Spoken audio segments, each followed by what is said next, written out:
You know him as a man who wears many hats: politician, bureaucrat, economist and outspoken voice.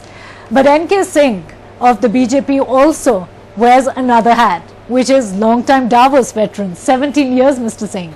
What is the mood now since you've been seeing Davos for so many years?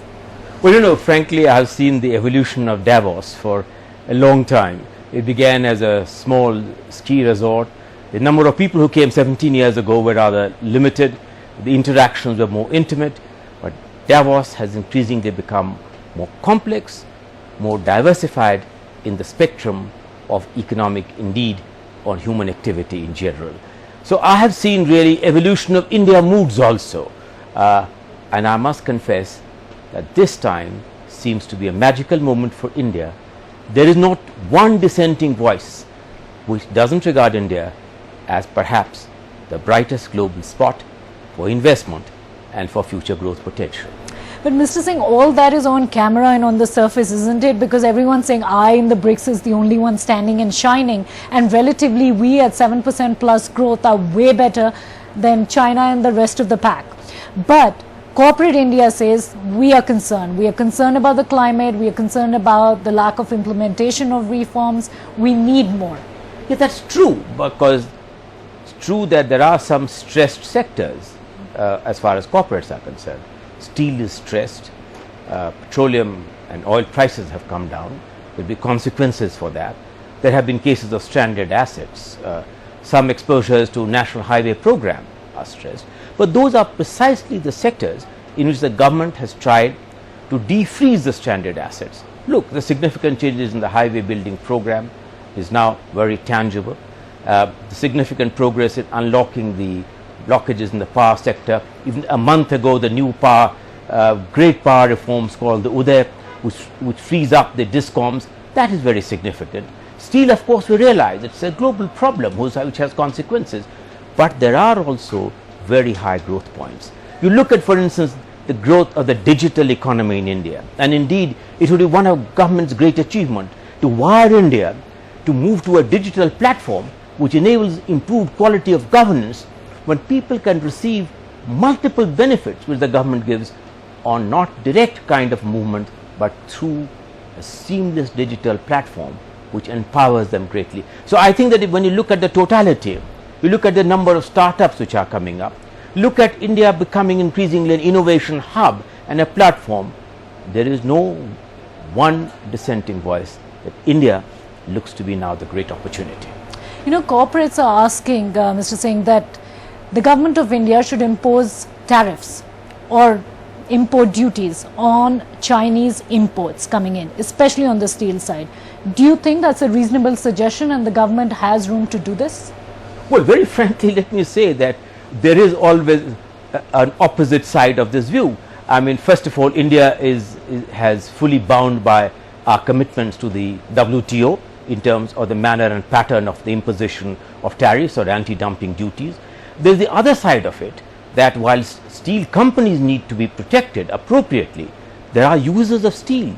You need to balance the users of steel with the producers of steel, and this is exactly a very sensitive harmonization, and that is why the government was very well advised not to impose in a ham-handed way a very stiff tariff on steel imports, which would have of course raised eyebrows all over, may have cheered up perhaps a sick part of the domestic industry.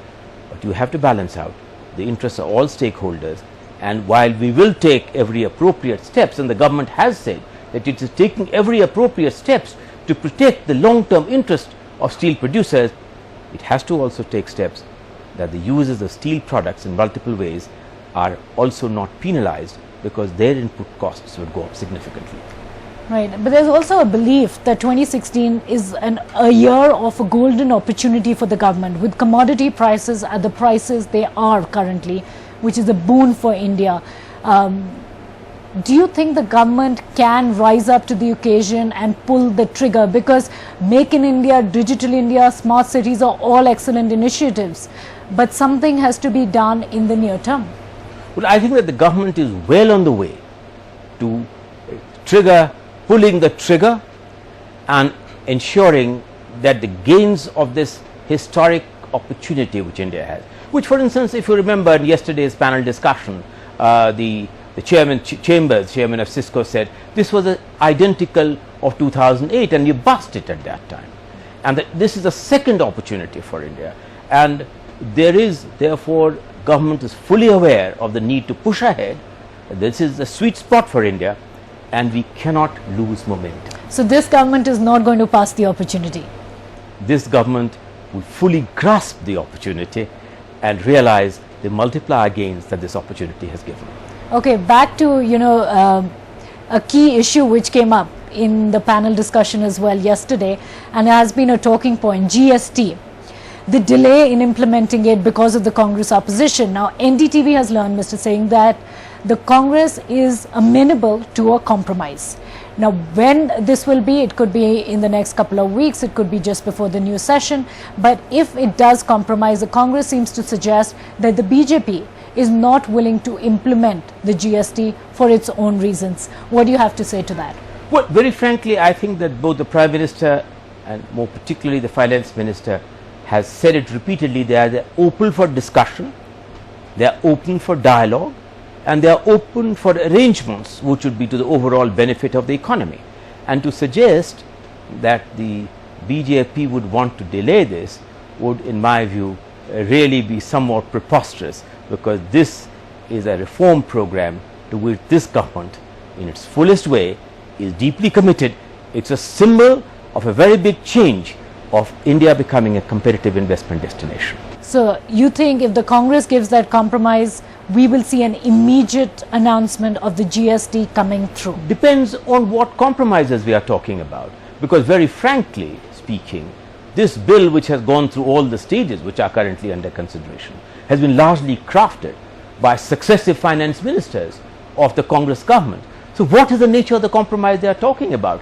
We are largely carrying out what legacy has really left behind for this government, improving on it in multiple ways, but certainly this is a kind of a reform to which we stand deeply committed. Okay, I'm going to go back to your 17-year experience in Davos, and I know you told us about how things have changed, but tell me what to your mind is the most pressing issue which has come out of Davos in 2016. That one thing that everyone's talking about and India must take as an example. There are two messages which I'd like to carry.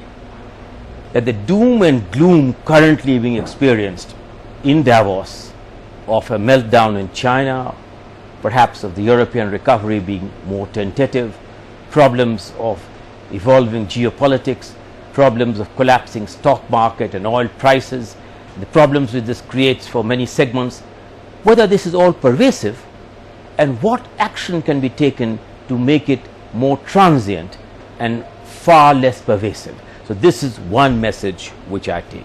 Second message which I take is that the world recognizes that this is a great opportunity for India, and that India must take all the steps back home, all the steps which are necessary in terms of it continuing its macroeconomic stabilization program, its deep structural reform programs, to grasp this opportunity so that we truly become the world's most liked, the most sought after investment destination, and we become drivers of change, good for India, good for the world. So should we be expecting a big bang budget from India this year?